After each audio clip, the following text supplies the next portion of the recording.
Hello বন্ধুরা, আজকে আমি বানাবো ডিমের কারি।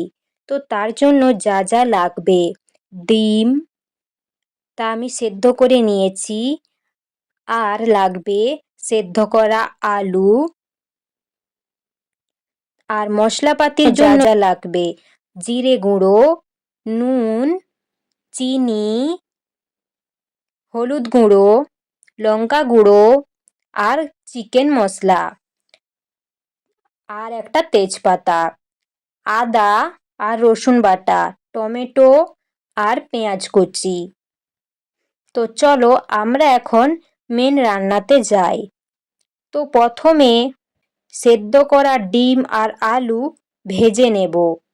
তো চলো একটা কড়াই বসাই। কড়াই বসিয়ে দিয়েছি। এবার কড়াই গরম হয়ে গিয়েছে। এবার কড়াইতে তেল দেব। তেল গরম হয়ে গিয়েছে। এবার সব ডিম দিয়ে দেব। ডিমগুলো আমি ছুরিয়ে করে কাটা কাটা দাগ দিয়েছি, যাতে মশলাপাতি ভালো করে ওর ভেতরে যায়। পরিমাণ মতো লবণ, আর দেব পরিমাণ মতো হলুদ। তারপর ভালো করে নেড়ে চেড়ে নেব যতক্ষণ না লাল লাল ভাজা হয়। ঠিক এইভাবে আলুটাও ভেজে নেব।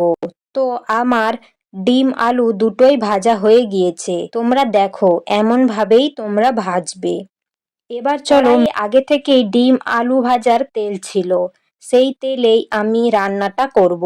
প্রথমে আমি একটু সামান্য চিনি দেব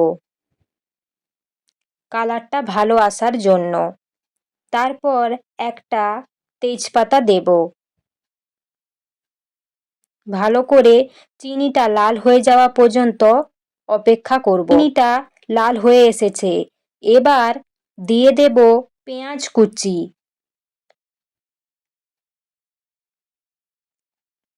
পেঁয়াজটাকে ভালো করে নাড়াচাড়া দেব। যতক্ষণ না লালভাবে ভাজা হয় ততক্ষণ ভেজে যাব। পেঁয়াজটা গলে যাওয়ার জন্য সামান্য নুন দেব।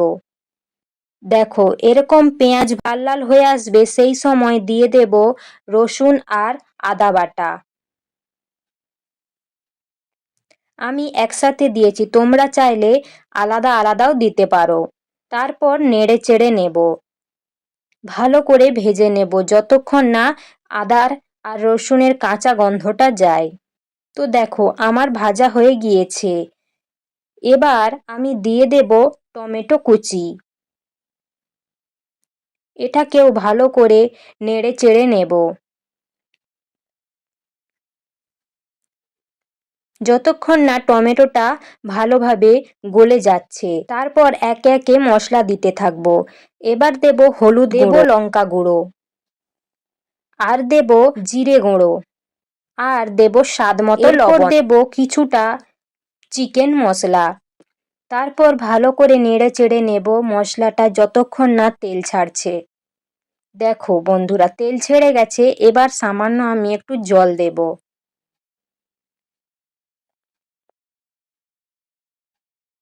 জল দিয়ে ভালো করে নেড়ে চেড়ে নেব। টমেটো, পেঁয়াজ সব কিছু ভালোভাবে গলে যাওয়া পর্যন্ত একটু নাড়াচাড়া করব। এবার মশলার তেল বেরিয়ে এসেছে, কালারটাও খুব সুন্দর আসছে। এবার আমি ভেজে রাখা ডিম দিয়ে দেব। আলু ডিম ভালো করে নেড়ে চেড়ে নেব। তেল বেরিয়ে এসেছে আবার। এবার দিয়ে দেব পরিমাণ মতো জল।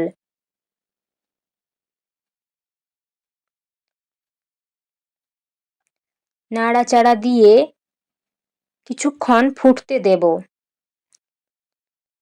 এবার দেখো, ভালো করে ফুটে উঠেছে।